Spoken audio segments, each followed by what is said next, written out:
कर्नाटक में बीजेपी के member parliament और बेंगलुरु साउथ के नुमाइंदा तेजस्वी सूर्या पर हावेरी जिला पुलिस ने एफआईआर दर्ज की है। तेजस्वी सूर्या पर इल्जाम है कि उन्होंने झूठी खबर फैलाई है कि एक किसान ने इसलिए खुदकुशी कर ली कि वक्त ने उसकी जमीन को अपनी प्रॉपर्टी बताया था। सूर्या के साथ 2 Kannada online news portals Kannada दुनिया और कन्नड़ा न्यूज के एडिटर्स पर भी इल्जाम आयद किया गया है।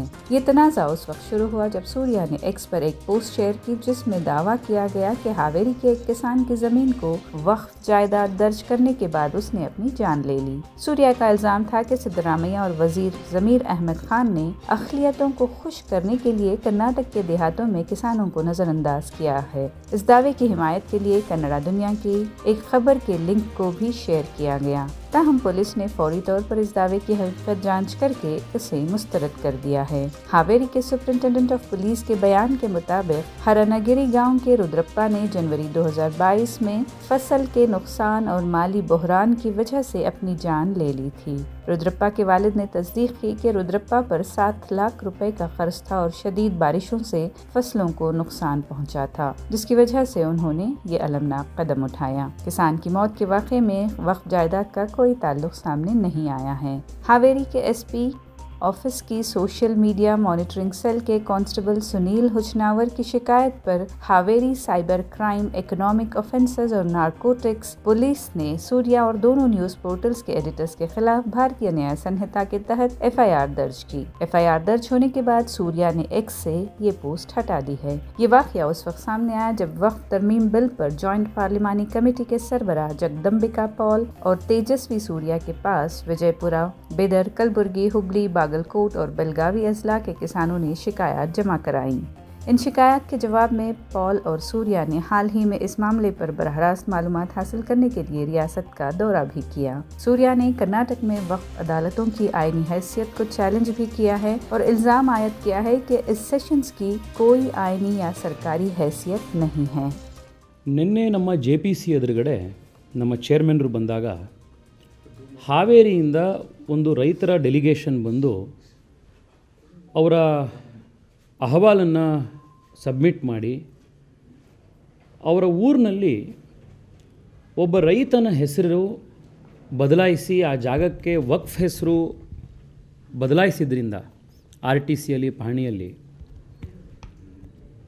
ಸಣ್ಣಪ್ಪ ಅನ್ನುವಂಥ ಒಬ್ಬ ರೈತ ಆತ್ಮಹತ್ಯೆ ಮಾಡಿಕೊಂಡಂಥ ಒಂದು ವೇದನೆಯನ್ನು ಅವರು ವ್ಯಕ್ತಪಡಿಸಿದ್ರು. ನಂತರದಲ್ಲಿ ಕೆಲವು ಮಾಧ್ಯಮಗಳು ಕೂಡ ಅವರ ಇಂಟರ್ವ್ಯೂ ಕೂಡ ಟೆಲಿಕಾಸ್ಟ್ ಮಾಡಿದ್ದಾರೆ. ನಾನು ನಿನ್ನೆ ಸಂಜೆಯ ಪಬ್ಲಿಕ್ ಟಿವಿಯ ರಂಗಣ್ಣ ಅವರ ಕಾರ್ಯಕ್ರಮವನ್ನು ಕೂಡ ನೋಡಿದೆ. ಅದರಲ್ಲೂ ಕೂಡ ಈ ಆತ್ಮಹತ್ಯೆ ಮಾಡಿಕೊಂಡಂಥ ರೈತನ ತಂದೆ ಅಥವಾ ಕುಟುಂಬದವರು ಮೀಡಿಯಾಗೆ ಮಾತನಾಡಿರುವಂಥ ಹೇಳಿಕೆ ಕೂಡ ಪ್ರಸಾರ ಆಗಿದೆ. ಕನ್ನಡ ದುನಿಯಾ ಅನ್ನುವಂಥ ಒಂದು ಆನ್ಲೈನ್ ಸಂಸ್ಥೆಯವರು ಈ ಸುದ್ದಿಯನ್ನು ಪ್ರಕಟ ಮಾಡ್ತಾರೆ. ನಾನು ಆ ಸುದ್ದಿಯನ್ನು ರೀಟ್ವೀಟ್ ಮಾಡಿ ಇದು ಬಹಳ ಗಂಭೀರವಾಗಿರುವಂಥ ಸಮಸ್ಯೆ,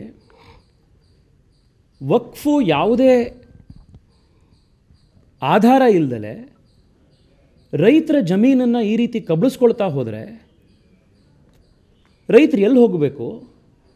ಈ ರೀತಿ ಈಗಾಗಲೇ ಹಾವೇರಿಯಲ್ಲಿ ಒಂದು ಆತ್ಮಹತ್ಯೆ ಆಗಿರುವಂಥ ಕಥೆ ನಮ್ಮ ಎದುರುಗಡೆ ಬಂದಿದೆ.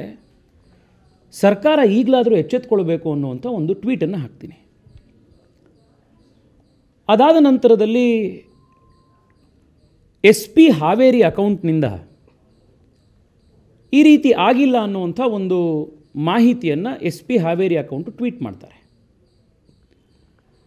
ಸಹಜವಾಗಿ ನಾವು ಕಾನೂನು ವ್ಯವಸ್ಥೆ, ನಮ್ಮ ಪೊಲೀಸು ಇದೆಲ್ಲದರ ಬಗ್ಗೆ ನಮಗೆ ಒಂದು ಗೌರವ ಇರೋದರಿಂದ ಈ ಮಾಹಿತಿ ನಿಜ ಇರ್ಬೋದು ಅಂತ ಅಂದ್ಕೊಂಡು ನಾನು ಮೇಲ್ಗಡೆ ಮಾಡಿದಂಥ ಟ್ವೀಟನ್ನು ತೆಗೆದು ಬಹುಶಃ ಈ ನ್ಯೂಸ್ ವೆಬ್ಸೈಟ್ ಅವರು ವೆರಿಫೈ ಮಾಡಿ ಹಾಕಬೇಕಿತ್ತೇನೋ, ನಾನು ನನ್ನ ಟ್ವೀಟು ಈ ನ್ಯೂಸ್ನ ವೆಬ್ಸೈಟ್ನ ಆಧಾರದ ಮೇಲೆ ಮಾಡಿದ್ದೆ ಅಂತ ಬರಿತೀನಿ. ಅಲ್ಲಿಗೆ ಈ ವಿಷಯ ಮುಕ್ತಾಯ ಆಗತ್ತೆ ಅಂತ ಅಂದ್ಕೊಂಡ್ರೆ, ಪ್ರಿಯಾಂಕ್ ಖರ್ಗೆ ಅವರು ಅವರು ಮಂತ್ರಿಗಳಾದರೂ ಕೂಡ ಅವರಿಗೆ ಬಹುಶಃ ಯಾವ ಕೆಲಸ ಇಲ್ಲ ಅಂತ ಅನಿಸುತ್ತೆ. ಎಲ್ಲರ ಮೇಲೂ FIRಗಳನ್ನು ಹುಡುಕಿ ಹಾಕಿಸೋವಂಥದ್ದೇ ಅವರು ಪೂರ್ಣಾವಧಿ ಕೆಲಸ ಮಾಡ್ಕೊಂಡಿದ್ದಾರೆ. ತಕ್ಷಣದಲ್ಲಿ ಅವರು ಟ್ವೀಟ್ ಮಾಡಿದ್ರು, ನಾನು ಕೇಸ್ ಹಾಕಿಸ್ತೀನಿ ಅಂತ. ಅದಾಗ 10 ನಿಮಿಷದಲ್ಲಿ ಹಾವೇರಿಲಿ ಒಂದು FIR ಆಯಿತು ಅಂತೇಳಿ ಅವ್ರ ಕಡೆಯವರು ಯಾರ ಕೆಲವು ಒಂದು FIR ಹಾಕ್ಸಿರ್ಬೇಕು. ಸರಿ, ನಾನು FIR ಕಾಪಿ ರಾತ್ರಿ ನನಗೆ ಯಾರೋ ಕಳಿಸಿದ್ರು, ನಾನು ಸುಮ್ಮನೆ ಆದೆ. ಏಕೆಂದರೆ ಭಾಳ ಜವಾಬ್ದಾರಿಯಿಂದ ರಾಜಕಾರಣ ಮಾಡೋನು ನಾನು. ಸುಳ್ಳು ಹೇಳಿ ಫೇಕ್ ನ್ಯೂಸ್ ಮಾಡಿ ರಾಜಕಾರಣ ಮಾಡುವಂಥ ಒಂದು ಪರಂಪರೆಯವನಲ್ಲ. ಪೊಲೀಸ್ನವರು ಇದು ಹೀಗಿದೆ ಸುದ್ದಿ ಅಂತ ಹಾಕಿದ ತಕ್ಷಣ ನಾನೇ ಆಯಿತು ಅಂತ ಹೇಳಿ ತೆಗೆದಿದ್ದು. ಸರಿ, ಇದೇನು ಕೋರ್ಟಲ್ಲಿ ಏನು ನಿಲ್ಲಲ್ಲ ಇದು ಅಂತ ಗೊತ್ತಿರೋದ್ರಿಂದ ಸುಮ್ಮನೆ ಇದ್ದೆ. ಬಟ್ ಇವತ್ತು ಬೆಳಗ್ಗೆ ಈ ವಿಷಯಕ್ಕೊಂದು ಹೊಸ ತಿರುವು ಬಂದಿದೆ. ಆತ್ಮಹತ್ಯೆ ಮಾಡಿಕೊಂಡಂಥ ರೈತರ ಕುಟುಂಬ ನನ್ನನ್ನು ಮತ್ತು ಕೆಲವು ಮಾಧ್ಯಮ ಸಂಸ್ಥೆಗಳನ್ನು ಸಂಪರ್ಕ ಮಾಡಿದ್ದಾರೆ. ಸಂಪರ್ಕ ಮಾಡಿ, ಇಲ್ಲ ನಮ್ಮ ಹುಡುಗ ನಿಜವಾಗ್ಲೂ ಕೂಡ ಆತ್ಮಹತ್ಯೆ ಮಾಡ್ಕೊಂಡಿದ್ದಾನೆ, ಇದು ವಾಸ್ತವ, ಪಹಣಿಯಲ್ಲಿ ಅವನ ಹೆಸರು ಕೂಡ ನಮ್ಮ ಜಮೀನಿನ ಹೆಸರು ಪಕ್ಕದಲ್ಲಿ ವಕ್ಫ್ ಆಸ್ತಿ ಅಂಥೇಳಿ ನಮೂದಿಸಿದೆ ಅಂಥೇಳಿ ನನಗೆ ಅವರು ಇವತ್ತು ಬೆಳಗ್ಗೆ ಆ ಪಹಣಿಯ ಕಾಪಿಯನ್ನು ಕೂಡ ಕಳಿಸಿದ್ದಾರೆ.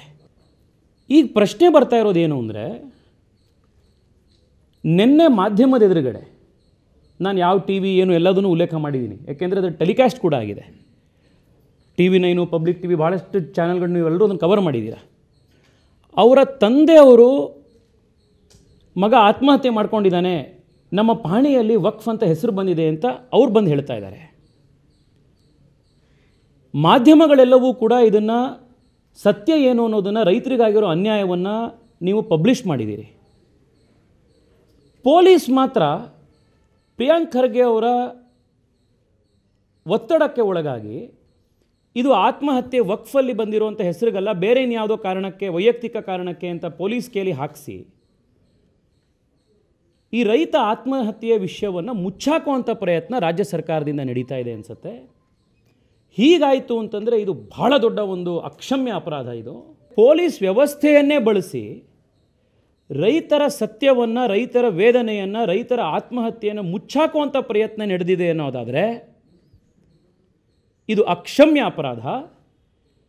ರಾಜ್ಯದಲ್ಲಿ ರೈತರ ಜಾಗವನ್ನು ಕಬಳಿಸೋದಕ್ಕೆ ವಕ್ಫ್ ಬೋರ್ಡಿಗೆ ಸಪೋರ್ಟ್ ಮಾಡೋದ್ರಲ್ದಲೆ ಹಿಂದೆ ವಕ್ಫ್ ಬೋರ್ಡ್ನಿಂದ ಆಗಿರುವಂಥ ಅನಾಹುತಗಳನ್ನು ಮುಚ್ಚಾಕುವಂಥ ಒಂದು ಪ್ರಯತ್ನ ಕೂಡ ಸರ್ಕಾರದಿಂದ ಆಗ್ತಾ ಇದೆ ಅನ್ನುವಂಥದ್ದು ಜಾರಿ ಆಗುತ್ತೆ. ಪ್ರಿಯಾಂಕ್ ಖರ್ಗೆ ಅವರು ಮತ್ತು ರಾಜ್ಯ ಸರ್ಕಾರ ಇಡೀ ರಾಜ್ಯದ ರೈತರೆದುರುಗಡೆ ಅವರು ಕ್ಷಮೆ ಕೇಳಬೇಕು. ಪೊಲೀಸ್ ವ್ಯವಸ್ಥೆಯ ಮೇಲೆ ಒತ್ತಡ ಹಾಕಿ ಸತ್ಯವನ್ನು ಮುಚ್ಚಾಕುವಂಥ ಈ ಪ್ರಯತ್ನ ರಾಜ್ಯದ ಜನಕ್ಕೆ ಜಗಜ್ಜಾಹೀರು ಮಾಡಬೇಕು. This is what they have given. This is what they have given. This is not my handwriting. This is not the Congress's document. Very clearly it is claimed that 31-2A, survey number 31-2A, I will repeat myself, survey number 31-2A on which the loan was taken was registered on the name of Mr. Chennappa, the farmer, not Waqf. We own it. He owns it. Based on that only he's got a loan. They don't have common sense. So please kindly read this document, give it to the BJP people also, then ask them to come and talk to me. The farmer himself has said that the reason for suicide This is also his thing. But he has See, claimed on see, now anybody can claim anything after talking to JPCL. Okay, it was in 2022. Whose government was there? Who was the CM? Mr. Bommai was the CM. This happened in Mr. Bommai's district. So Mr. Bommai willingly played a role in the farmer suicide for land jihad. BJP agrees to this then, as per their logic, not my logic. Sir, but the farmer says that in 2015 when it came. Yes, sir. You should ask this question instead of asking this question to Congress. Ask this question to Mr. Bommai, his district, na. He was the CM when this happened. So why didn't they go on this? Why didn't they go on take this up on a mission mode to solve this issue? Why didn't they do it?